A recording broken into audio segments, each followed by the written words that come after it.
sahabat Christina dimanapun berada, kembali lagi dengan saya.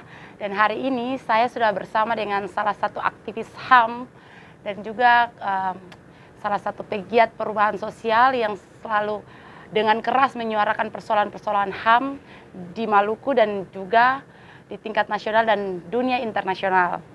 Siapa dia? Bung Iksan Tualeka. Apa kabar, Bung? Baik, kabarnya. Terima kasih Christine ya mau mengundang saya di podcast kita di hari ini. Eh, Tentu ini satu kesempatan yang baik untuk kita mendiskusikan banyak hal di Maluku, terutama terkait dengan penegakan hukum dan hak asasi manusia. Sudah tentu barangkali mendengar permasalahan perampasan ruang hidup di masyarakat suku Bati, Kabupaten Seram bagian timur yang hari ini sangat gentol disuarakan oleh masyarakat.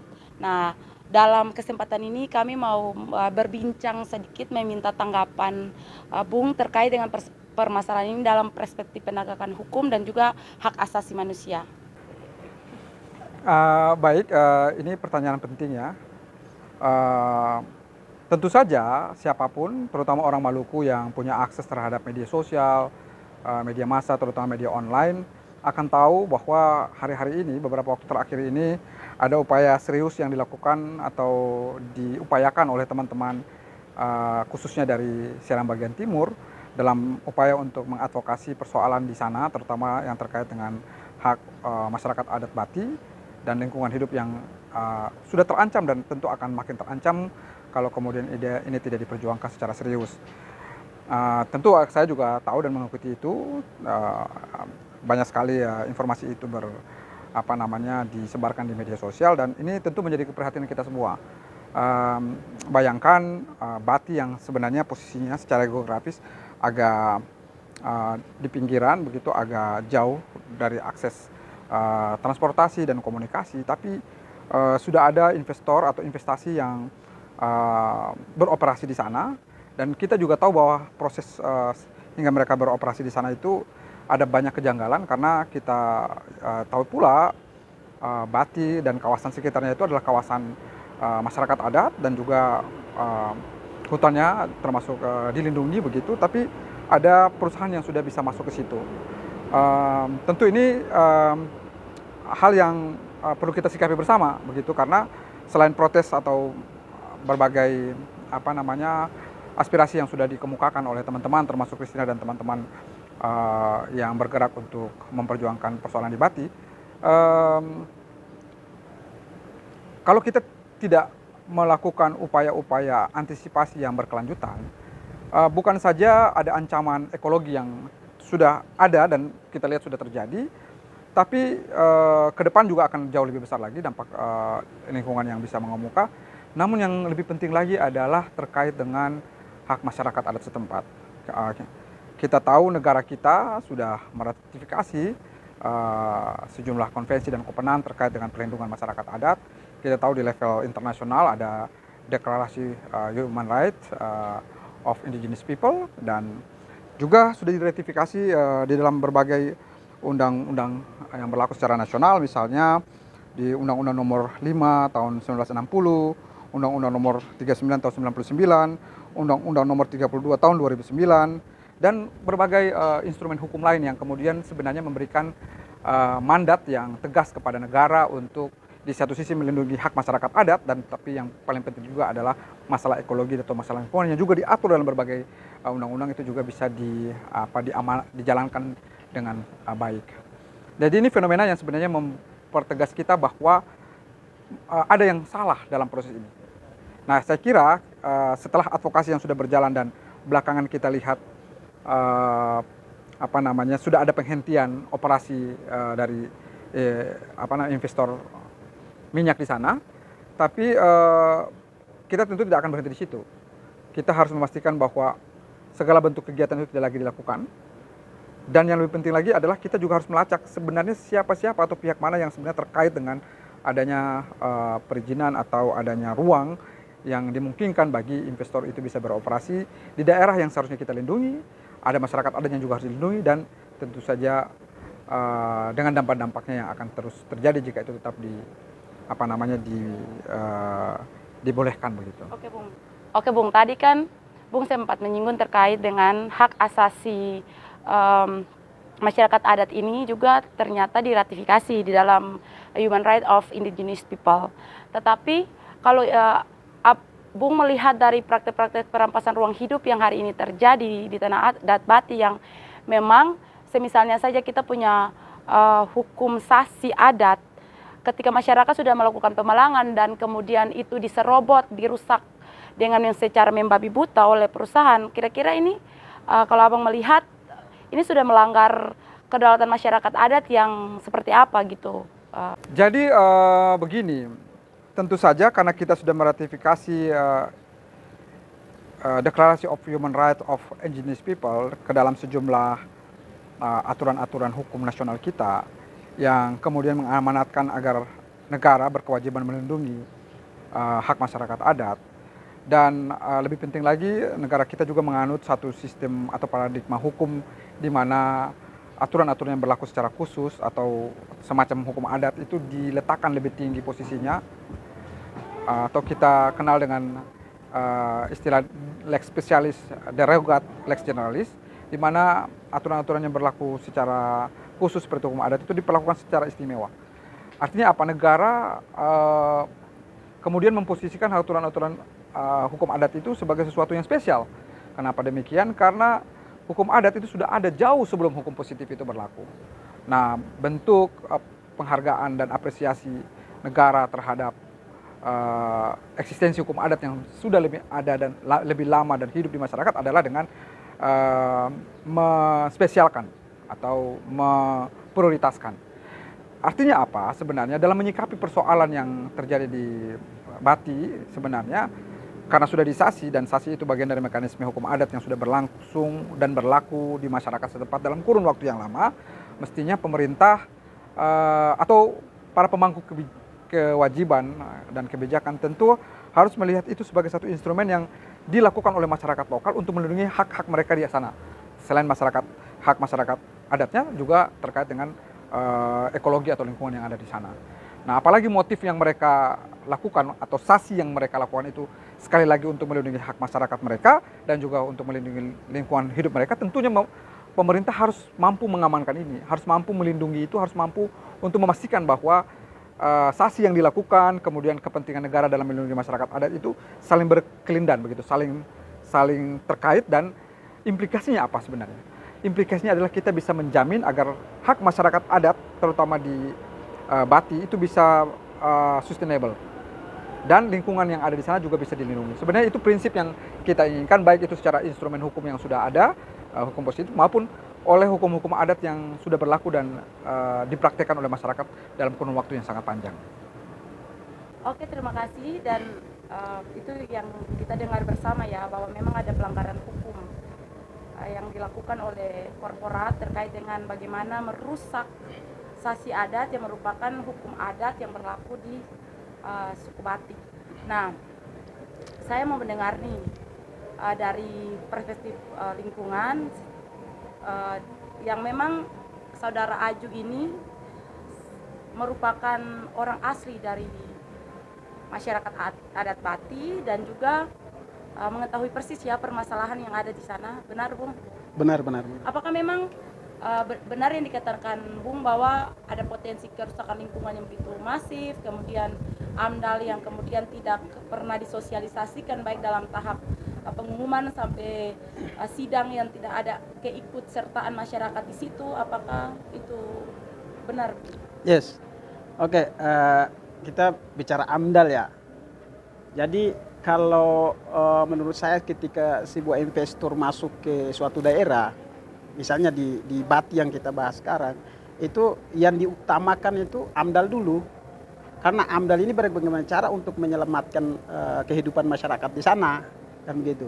Nah, perusahaan di sana ini masyarakat juga belum tahu tentang AMDAL ini bagaimana, belum ada sosialisasi dengan masyarakat atau sidang terkait AMDAL ini tidak dilibatkan baik dari masyarakat adat maupun orang-orang yang pemangku kebijakan di sana. Itu tidak ada dilibatkan dalam sidang terkait dengan AMDAL tersebut. Kalau AMDAL ini tidak jelas, masyarakat masih meragukan AMDAL ini.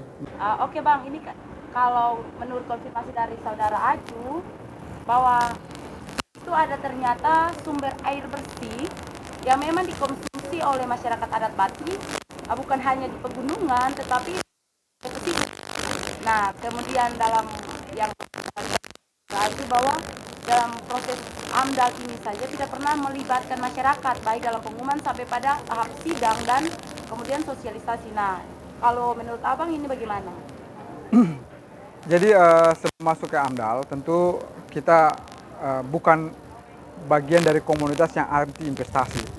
Jadi kita sebenarnya semua anak-anak Maluku itu juga berharap investor atau investasi itu tetap juga bisa masuk ke Maluku karena itu bisa memberikan kontribusi yang positif bagi kemajuan perekonomian kita. Tapi kita juga berharap bahwa berbagai bentuk atau aktivitas investasi itu juga mengedepankan atau mempertimbangkan perlindungan terhadap lingkungan hidup dan juga hak masyarakat adat. Ini harus berjalan bersamaan.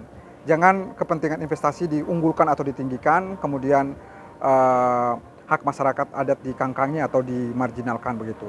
Harus berbanding lurus. Nah, dalam konteks itu kemudian kita sebagai aktivis HAM tentu saja berkepentingan untuk memperhatikan bagaimana atau sejauh mana praktek-praktek investasi itu berjalan. Apakah dia pro atau tidak terhadap kepentingan masyarakat lokal atau tidak. Nah, kalau kita mendengar atau membaca kronologis yang kerap kali disampaikan oleh teman-teman aktivis yang sejauh ini melakukan advokasi terhadap persoalan di Bati, tentu kita akan bisa melihat secara gamblang bahwa satu yang tadi kita bahas di awal, ada hak masyarakat adat yang jelas-jelas terancam karena proses atau lokasi korporat untuk melakukan investasi itu ada di kawasan adat yang di dalamnya tidak hanya flora dan fauna, tapi juga ada masyarakat adat yang tinggal di situ. Investasi yang datang ke situ dan kemudian di dalamnya ada ekosistem termasuk masyarakat adat yang sudah bermukim selama berpuluh atau beratus tahun di situ, yang kemudian kalau mereka terancam keberadaannya berarti ada yang salah dalam proses itu.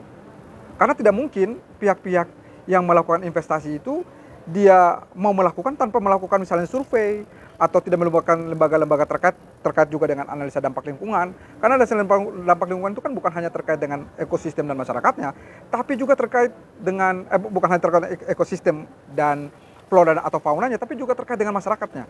Artinya dari argumen dan informasi maupun data-data yang saat ini kita bisa dengar, terlihat betul bahwa ada analisa yang belum clear soal ini.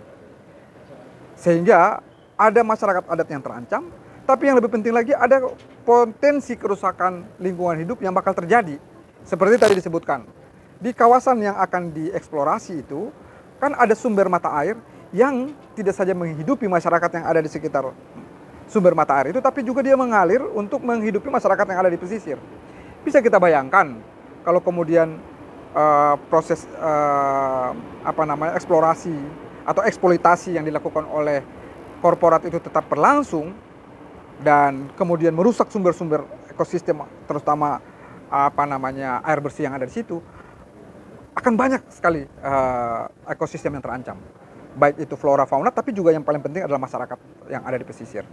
Artinya apa? Ini sekali lagi mengkonfirmasi yang tadi disampaikan oleh Adinda tadi bahwa masyarakat tidak terpapar informasi, tidak terlibatkan dalam sosialisasi.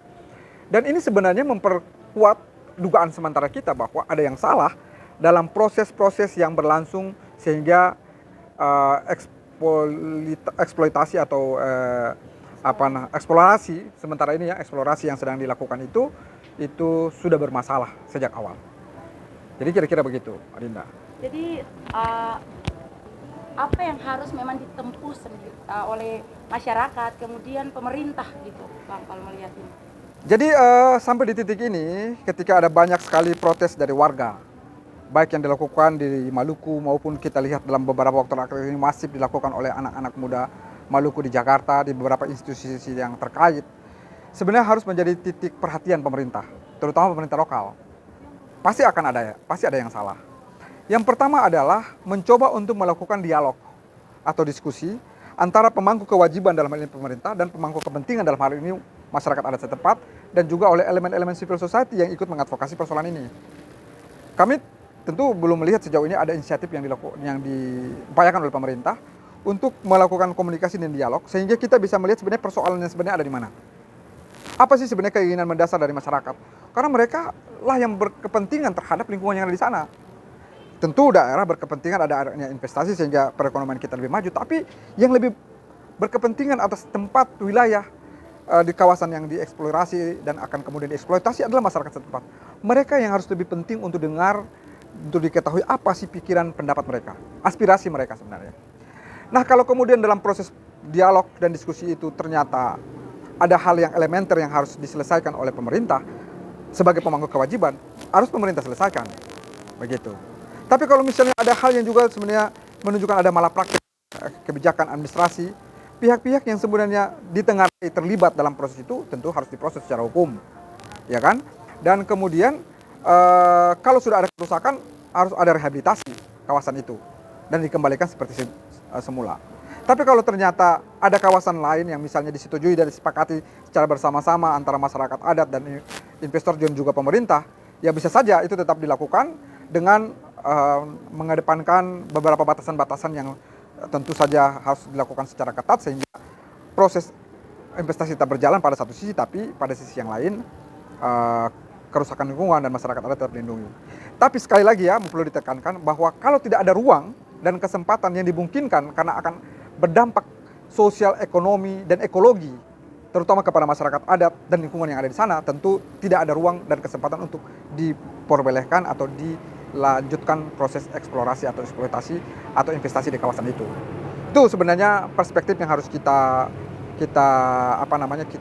pegang bersama. Yang kedua adalah, ini penting, kita tentu tidak akan mau menjadi pemadam kebakaran yang setiap waktu, setiap saat akan berhadapan atau ada dalam situasi seperti ini.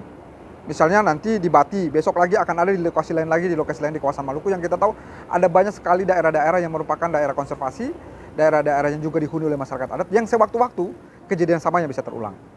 Tentu saja, kita sebagai pejuang atau yang mengupayakan agar hak asasi manusia benar-benar ditegakkan, perlindungan terhadap hak masyarakat adat dan lingkungan tetap dijunjung tinggi, kita berharap ada inisiatif dari pemerintah, terutama dari eksekutif dan legislatif untuk memungkinkan ada peraturan daerah. Ada peraturan yang memungkinkan untuk mengatur bagaimana pengelolaan daerah-daerah yang tentu saja memiliki atau dihuni oleh masyarakat adat dan kemudian merupakan daerah-daerah konservasi sumber daya alam yang tentu perlu dilindungi, bukan saja untuk kepentingan kita generasi hari ini, tapi untuk generasi yang akan datang. Sustainability development yang harus menjadi paradigma berpikir kita semua, terutama pemangku kebijakan untuk pemerintah lokal yang ada di Maluku. Terima kasih Bung Iksan. Kita sudah ada ya di penghujung bincang-bincang kita pada hari ini bersama dengan salah satu aktivis ulung, pegiat perubahan sosial dan juga aktivis HAM, Bung Iksan Toleka dan juga Bung siapa? Aju. Putra asli dari Bati. Dan Abang sebelum menutup segmen kita pada hari ini, saya mau Abang memberikan closing statement sekaligus Abang ini kan Gerakan Save Bati terus digaungkan. Kemudian kalau kita mendengar dari masyarakat kan, memang perusahaan hari ini sedang menghentikan aktivitas industri. Jadi mungkin Abang bisa memberikan closing statement terakhir untuk menutup rangkaian bincang kita pada hari ini. Terima kasih yang telah memungkinkan kita untuk diskusi di hari ini. Tentu saja yang pasti tadi itu kabar menarik dari Christine dan teman-teman kalau perusahaan sudah menghentikan sementara pekerjaan mereka di lokasi. Itu sebuah kabar baik. Tapi kabar baik ini kan tentunya sangat temporari karena bisa saja sewaktu-waktu perusahaan akan kembali beroperasi dan tentu saja akan memantik protes dan gerakan ini akan kemudian bergeliat. Tapi kita berharap bahwa ini tidak temporari. Kita berharap bahwa semua proses yang sudah berlangsung sejauh ini itu bisa memantik perhatian dari pemerintah, baik itu di level nasional maupun di level lokal, untuk kemudian memastikan bahwa tidak akan ada lagi peristiwa yang sama terulang di Maluku, baik itu di Bati yang sementara sekarang diperjuangkan, maupun di lokasi-lokasi atau titik lain yang kemudian atau nantinya akan eksplorasi maupun dieksploitasi di masa mendatang. Untuk teman-teman yang bergerak pada Sepbati tentu saya berharap tinggikanlah semangat, karena perjuangan seperti ini memang tidak banyak orang yang tertarik, hanya biasanya oleh sekelompok kecil orang, tapi kita harus yakin bahwa perubahan besar dimanapun, baik itu di level nasional maupun di level global misalnya, itu selalu dimulai oleh kelompok-kelompok kecil. Kelompok-kelompok tercerahkan, tapi melalui kelompok-kelompok kecil itulah perubahan sosial itu biasanya terjadi. Kalau kita membaca sejarah bagaimana Indonesia bisa merdeka, atau negara-negara lain yang kemudian lepas dari kolonialisme, itu selalu juga dimotori atau diperjuangkan oleh sekelompok kecil orang. Dan mereka adalah penentu perubahan itu. Nah, tentu saja kita berharap bahwa dari kelompok-kelompok kecil yang sedang terkonsolidasi melalui Sepbati atau gerakan-gerakan civil society lain, adalah kelompok-kelompok yang akan terus menjadi embrio bagi upaya kita untuk terus memperjuangkan kepentingan kita, memperjuangkan kepentingan Maluku, memperjuangkan kepentingan kelangsungan masyarakat adat, memperjuangkan kelangsungan ekologi dan ekosistem kita, lingkungan hidup kita, dan itulah sebenarnya perjuangan kita untuk memastikan bahwa kita, generasi hari ini, bisa memastikan yang terbaik, bukan hanya untuk generasi kita, tapi untuk generasi yang akan datang. Sukses terus, Christine. Terima kasih, Bung Iksan. Aco. Terima kasih.